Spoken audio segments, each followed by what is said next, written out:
Ajla shkon në hotel për të kaluar ditët e qëndrimit, por aty përballet me një tjetër pengesë të rëndë. Llogaria e saj bankare është bllokuar, e shqetësuar ajo telefonon bankën në Kanada dhe pret që problemi të zgjidhet, por përgjigjja nuk vjen menjëherë. Pa para dhe pas një mbështetje, Ajla ndihet e braktisur dhe e pafuqishme.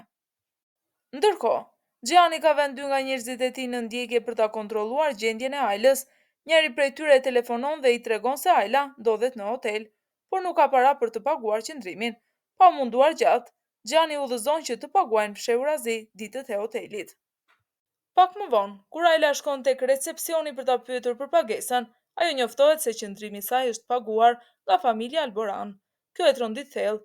Me zemrën plot revolt, ajo i merr paratë dhe del përpara njerëzve, duke përtitur se nuk ka nevojë për ndihmën e atyre dhe se nuk dëshiron me asgjë nga kjo familje. Me zemërim, ajo i përhap paratë dhe i hedh në shesh, duke shprehur hapur dhimbjen, krenarinë dhe rebelimin e saj. Nga ana tjetër, Gjian detyrohet të përballet me Nadim Bajbarasin, armikun e tij të përbetuar. Ai shkon në takimin e vetëm dhe i paarmatosur për të treguar se nuk ka frikë. Gjani kërkon llogari drejt për drejt se përse është sulmuar kamioni i tij, por Nadim betohet se nuk ka qenë ai pas këtij sulmi. Ai pretendon se dikush i ka futur në kurth me qëllim që t'i fusë edhe më thellë në konflikt me njëri tjetrin. Gian nuk i beson fjalëve të tij. Në një shenjë paralajmërimi, ai nxjerr nga xhepi një bombë dhe i kërkon prerë që të ndalojë menjëherë transportimin e mallrave kontraband nëpër tokat e tij. Në atë çast shfaqet edhe Demiri, duke u bashkuar Nadimit. Përballë të dyve, Gianni vazhdon me kërcënimet e tij, duke thënë se nëse dikush guxon t'i afrohet familjes së tij, do t'i bëjë të gjithë fëmijët Bajbaras jetim. Në fund Nadim përpiqet të zhvendos fajin dhe përmend emrin e Xhmelit si armikun kryesor dhe organizatorin e vërtetë të sulmeve.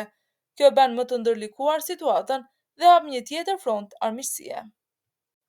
Ajla shkon tek Ozgan duke kërkuar ndihmë për të marrë një kredi, sepse ndodhet në një situatë të vështirë financiare dhe nuk ka asnjë rrugë tjetër. Ozgan e dëgjon me vëmendje, por i thot se për të realizuar kredin, ajo duhet më parë të transferojë llogarinë e saj bankare që ndodhet në Kanada.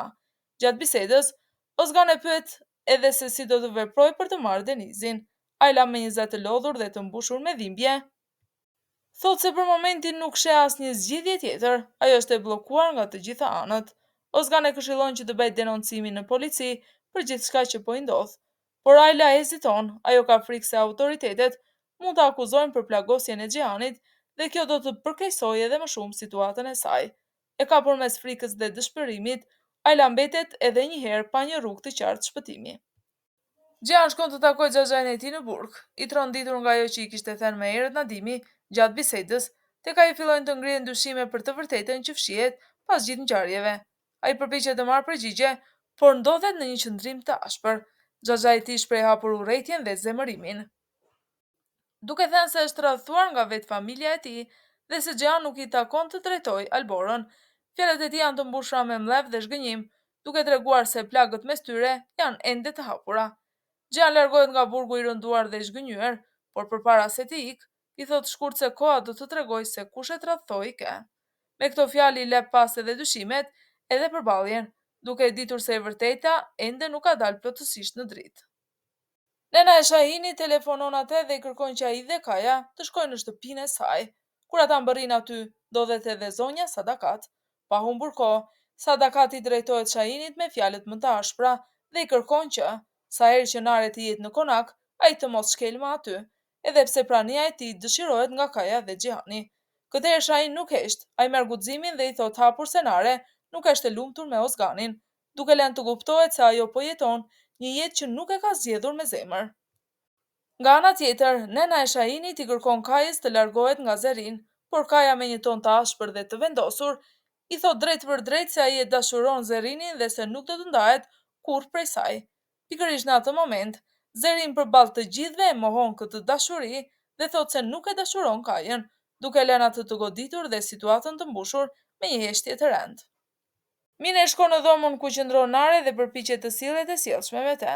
Ajo pyet për gjendjen shëndetësore dhe tregohet formalisht e kujdesshme, por në të njëjtën kohë ndihet edhe kurreshtja e saj për situatën e Ajlës. Nare nga ana tjetër ban një qëndrim të ftohtë dhe të rezervuar.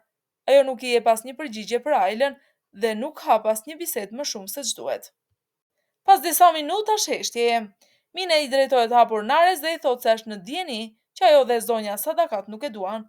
Megjithatë, me një ton të vendosur ajo shpreh se do të luftoj për dashurinë e Xhianit, pavarësisht kundërshtimeve. Mina e telefonon Xhianin dhe i flet drejt për drejt, pa rrotullime. Ajo i thot se sjellja e tij ndaj Ailës i duket e çuditshme dhe se nuk e kupton pse ai vazhdon të sillet me kaq kujdes ndaj saj. Xhian përpiqet të justifikohet duke i thënë se arsyeja e vetme pse ndoryn është sepse Ajla po përpiqet t'i marrë Denizin dhe këtë gjë ai nuk mund ta lejojë në asnjë mënyrë. Sipas tij, gjithçka po bën është vetëm për të mbrojtur djalin. Mine mbetet e heshtur për pak çaste duke kuptuar se mes Xhianit dhe Ajlës ende nuk ekziston një lidhje. Xhian kthehet në konak dhe përballet menjëherë me zonjën Sadakat. Ajo i tregon një nga pamjet e filmuara ku shihet Ajla duke hedhur paratë e familjes së tyre në mes të qytetit. E revoltuar, Sadakat i kërkon Xhianit që të shpëtojë sa më shpejt prej saj dhe të largohen përfundimisht nga jeta e tyre. I trazuar nga gjithçka, Xhiani shkon tek Denizi, e gjen djalin e vogël të mërzitur dhe të përhumbur. Denizi i kërkon me ngulm t'i sjellë nënën. Xhian përpiqet ta qetësojë duke i thënë se nëna e tij ka shkuar të bëjë disa punë të vogla dhe shumë shpejt do të kthehet. Por Deniz këmbgul dhe i kërkon t'i telefonojë Ailës. Xhian e telefonon dhe ja jep djalit telefonit. Me zërin e dridhur, Denizi lutet Ailës të kthehet pranë tij. Ajla me lot në sy nuk arrin të flasë, nga frika se mos lëndon të birin. Xhiani ndryn dhe i thot Denizit se ndonjëherë telefoni nuk ka valë. I hutuar, Denizi drejtohet gjyshes së tij dhe pyet nëse ndoshta nëna e tij e ka lënë dhe ka ikur në Kanada. Zonja Sadakat, me një ton të ftohtë, i përgjigjet se po. Xhiani e qorton menjëherë për fjalët që i tha një fëmijë kaq të vogël, por Sadakati i përgjigjet se ai duhet të mësohet me këtë të vërtetë. Më pas Xhiani telefonon Ailës dhe i kërkon të kthehet në konak, duke i thënë se do të përpiqet ta bindë zonjën Sadakat. Por Ajla këmbgul se duhet të largohet sa më parë nga ai vend dhe se nuk ka ndërmend të kthehet pa djalin e saj. Ajla i kërkon Xhianit t'i sjellë Denizin. Në fund Xhiani vendos ta verë në gjumë Denizin, ndërsa janë shtrirë, ai e pyet për familjen e Ailës. Denizi i vogël i tregon se nëna e Ailës, pra gjyshja e tij, ka ndëruar jetë.